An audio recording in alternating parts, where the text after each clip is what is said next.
All right, quick little clip for Hazel's first week. We have Henry over here in the crate saying some choice words because he's mad that he's there while his friend Hazel's out here.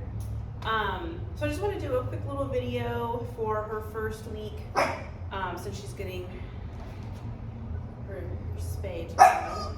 So I don't want to break the news to her. So first up, markers. That's been the big thing this week, has been kind of establishing a marker system with her and something that'll have you continue. My goodness, buddy. Continue while she's on the mend at home. So a marker is going to be a word that marks a moment in time that we like or dislike something. So for her, that's going to announce the arrival of a potential reward or maybe a consequence. So it's going to bridge the gap between desired or undesired behavior and delivery of those things so that we're not accidentally reinforcing anything that happens between the two events. Henry, you're being dramatic.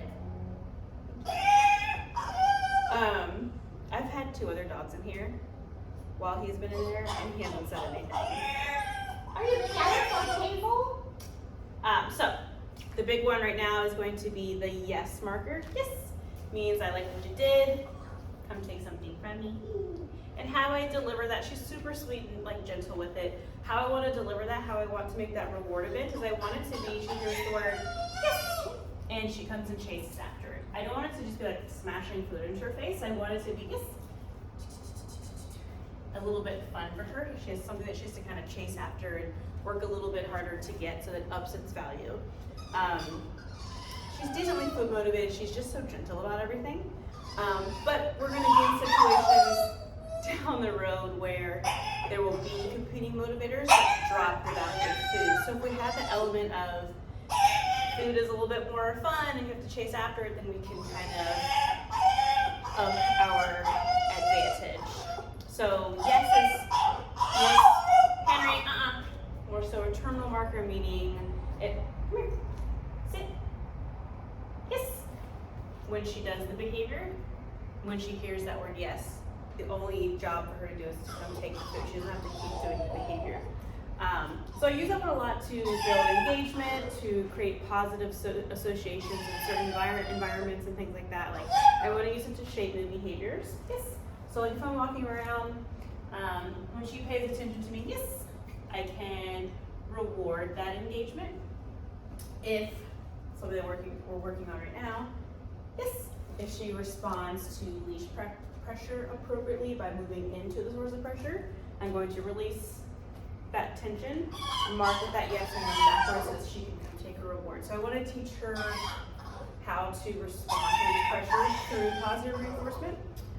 So I encourage that to be something that you guys work on while she's on the mend, is just utilizing that yes marker. So playing around the house, anytime you go to give her a treat or her meal, just start it with that yes. So it's going to be marker, brief pause, and then delivery of the reinforcer. So it's not going to be, I have her bowl of food, yes. I want it to be yes, and then we present the marker. Hi. And then we have our duration markers, which are going to be good and okay. If I ask her to do something, Hazel, down, good, what she did. Good is implying that I want her to keep doing that. Good. If she breaks behavior, I'm going to say nope. That no is going to be a verbal correction, like a correction marker. Good is implying I want her to keep doing that. If she breaks out, I'll put her back into behavior. Good. And I'm just, nope, down, good. I'm just going to keep paying her behavior so that she understands there's value in remaining behavior. And then, okay, is a terminal marker, meaning behavior's over. I don't really give her anything for that. I just kind of move her up out of position. I want that to mean like you're done, you can go do whatever you want now. Another thing, which is the big one for her, is going to be, it's not a marker, it's her command is going to be the out word, because I know that she is, with you, a ankle biter. Deanna and I have tried everything that we can think of to get her to act spicy, and she hasn't done any of that. So my assumption, and you're welcome to, if you have a video of her doing it, I would love to see it in action, because she's just been the sweetest little angel with us, and zero spikes. Even if I try to get her all riled up, she just, the most she does is kind of like, I want her to, excuse me. I can't finish, Henry. You're being constructive. I'm just assuming that she's getting really amped up and isn't understanding how to kind of de-escalate her arousal. So a couple of things to out. I want her to learn how to respect my space. So hi, out just means to move out of my general space. I'm going to use a little bit of spatial pressure too. So hey, out. I'm going to move into her space until she responds to it. So I'm going to use that spatial pressure. I'm applying pressure. Out. Yes, good girl. Until she responds, and then I stop moving into her space. So nothing physical. I hope that angle showed that I didn't actually touch her. I just, come here. Hi. Out. Good. I just want her yielding. Let's see if we can do more like this. Out. Yes. Yielding to my space.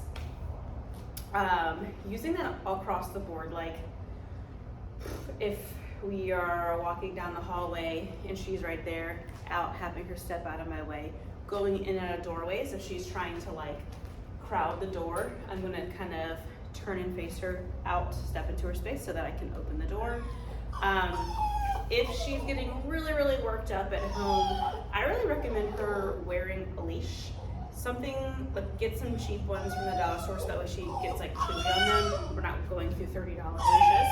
Henry, and that way you kind of have a little bit of a physical backup.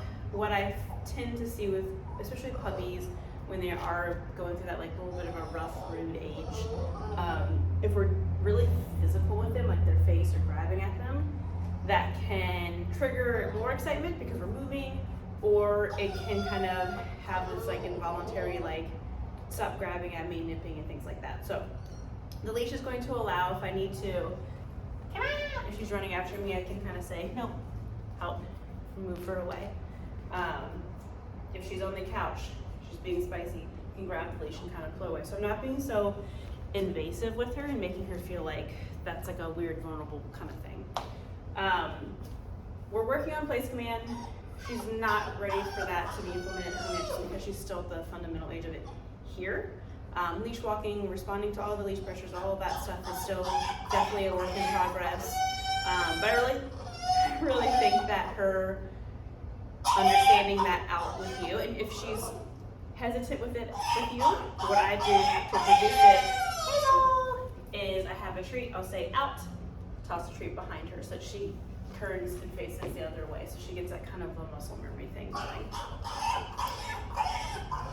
It could potentially just be a relationship thing where she's just learned that if she pushes your buttons, maybe she's not necessarily thinking that's what's going on, but she's found her loopholes in life and what works. Like if she's biting at you and she's wanting attention or she's being rude and pushy, that typically works, right? Like she gets your attention. So definitely much more like, doesn't have to be a rewarded thing. I just want you to move out of my space.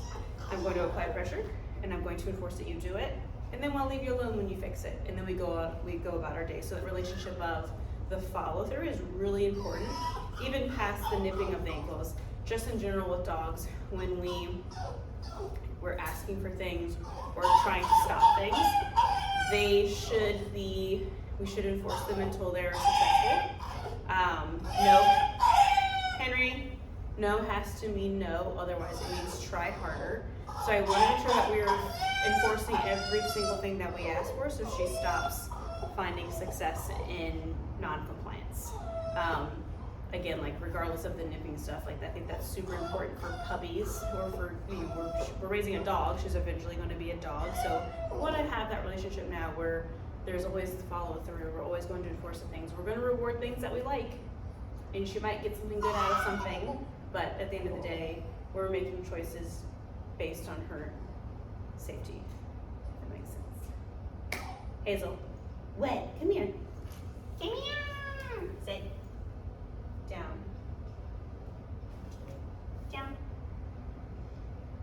Good girl. Good. Ooh, hiccuped. Okay. Right now, I'm doing lots of treats, all of the good stuff, because I want to build value in doing the behaviors. Yes, we'll always, even patch training should always be followed with a reinforcer. But eventually, for us, I'll start weaning off of the treats as I start just expecting things. Like right now, I'm making a really big deal about the little stuff, and then as that's just a behavior that she knows, I'm gonna kind of wave her off and really save my rewards for the big stuff, the things that I like, oh, it was really hard for you to do and I think you tried extra hard. And if she kind of like, man, doesn't really try that hard, she's not gonna get anything from me. I use that to build motivation. I want her to try something different or try harder to receive the rewards that she used to get all the time for not that much. So I'm sure I'm leaving something out because I can't concentrate because of Henri over here. If I forget anything, I'll just type it out in an email. All right, if you have any questions, just let me know. I think she comes back the week that I get back, so I will see her soon and she should be all schmealed by then. But good luck to her.